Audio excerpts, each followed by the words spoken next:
कलयुग में श्राप क्यों नहीं लगता। दोस्तों ये तो आप सभी जानते हैं कि सतयुग, त्रेता युग और द्वापर युग में अगर कोई व्यक्ति क्रोध में आकर किसी को श्राप दे देता था तो उसे वो श्राप जरूर भुगतना पड़ता था। लेकिन क्या आपने कभी सोचा है कलयुग में अन्याय, अत्याचार इतना अधिक होने के बावजूद भी कोई श्राप किसी को क्यों नहीं लगता।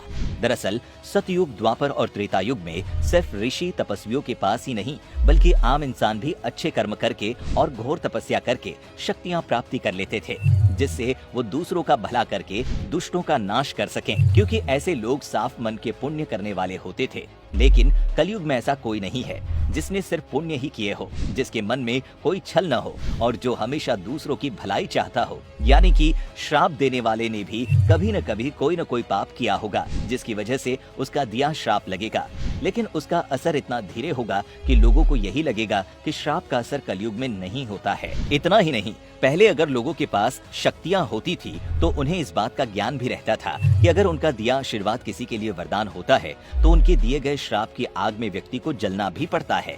और उस समय के श्राप इतने तेज और प्रभावशाली होते थे कि श्राप मिलने वाले को उसका असर तुरंत होने लगता था। लेकिन आजकल लोगों को इस बात का ज्ञान भी नहीं है। जरा से गुस्से में आकर व्यक्ति किसी को भी कुछ भी कहने लगता है। आपको बता दें, सतयुग, त्रेता और द्वापर युग में इतना पाप नहीं होता था कि उसके लिए कानून बनाना पड़े, और अगर पाप होते भी थे तो उसके नाश के लिए भगवान खुद धरती पर किसी न किसी अवतार में आकर उसे खत्म कर देते थे। जैसे भगवान श्री राम ने रावण का वध किया और भगवान श्री कृष्ण ने कंस का। ये दोनों भगवान विष्णु के अवतार थे। भगवान कृष्ण ने गीता में अर्जुन से कहा है, हे अर्जुन, इन 3 युगों में तो इंसानों ने पाप नहीं किया, लेकिन कलयुग में वो पापों की सारी हदें पार कर देंगे। इस युग में पाप होने की वजह से पुण्य आत्माएं बहुत कम होंगी, जिसकी वजह से किसी को भी श्राप का असर जल्दी नहीं होगा। अगर आपने कभी भी कोई पाप नहीं किया होगा और तब किसी को श्राप दिया हो तो भले ही उस श्राप का असर तुरंत न दिखाई दे, लेकिन उसका असर जरूर होगा। इसके लिए आपको इंतजार करना होगा और तब आप खुद समझ जाएंगे। दोस्तों, जिस तरह व्यक्ति का आशीर्वाद शुभ योग बनाता है, उसके ठीक उल्टा अगर कोई व्यक्ति किसी को श्राप देता है तो उससे अशुभ योग बनते हैं, जिसकी वजह से उसे अपने पाप का दंड भुगतना पड़ता है। दोस्तों, वैसे तो महाभारत काल में सैकड़ों श्राप दिए गए हैं, लेकिन क्या आप ये जानते हैं उनमें से कुछ श्राप ऐसे भी हैं जिनको आज भी कलयुग में भुगता जा रहा है। सबसे पहले बात करते हैं उस श्राप की जो युधिष्ठिर ने नारी जाति को दिया था। महाभारत के शांति पर्व के अनुसार जब कर्ण की मृत्यु हो गई थी तो माता कुंती उसके शव के पास खड़ी होकर रो रही थी। ये देखकर पांडव सोचने लगे कि उनकी माता उनके शत्रु की मौत पर ऐसे क्यों रो रही है। तब कुंती ने उन्हें बताया कि कर्ण उनके सबसे बड़े पुत्र और तुम पांडवों के भाई हैं। ये बात सुनकर पांडवों के पैरों तले जमीन खिसक गई। तब युधिष्ठिर ने कुंती माता से कहा, जब आप ये बात हमेशा से जानती थी तो पहले क्यों नहीं बताई। आज आपके मौन रहने की वजह से हमें अपने भाई का हत्यारा बनना पड़ा। इसीलिए आज मैं कुरुक्षेत्र की इस रणभूमि में सभी दिशाओं और धरती को साक्षी मानकर स्त्री जाति को ये श्राप देता हूँ कि आज से कोई भी स्त्री अपने अंदर किसी भी राज को छुपा नहीं पाएगी। और इसी श्राप की वजह से आज भी कलयुग में वो कोई भी बात अपने मन के अंदर नहीं छुपा कर रख पाती है।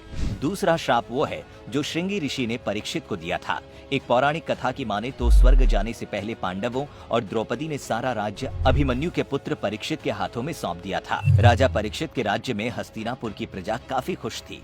एक दिन राजा परीक्षित वन की ओर भ्रमण के लिए गए। वहाँ उन्हें श्रमिक ऋषि दिखाई दिए जो अपनी तपस्या में लीन थे और उन्होंने मौन व्रत धारण कर रखा था। लेकिन राजा परीक्षित इस बात से बिल्कुल अनजान थे।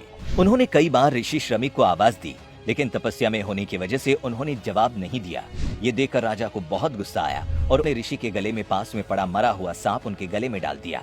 वहीं दूसरी ओर ये बात श्रमिक ऋषि के पुत्र श्रृंगी को पता चली तो उन्होंने राजा परीक्षित को श्राप दे दिया कि आज से ठीक 7 दिन बाद राजा परीक्षित की मृत्यु एक नाग के डसने से होगी। और ऐसा हुआ भी।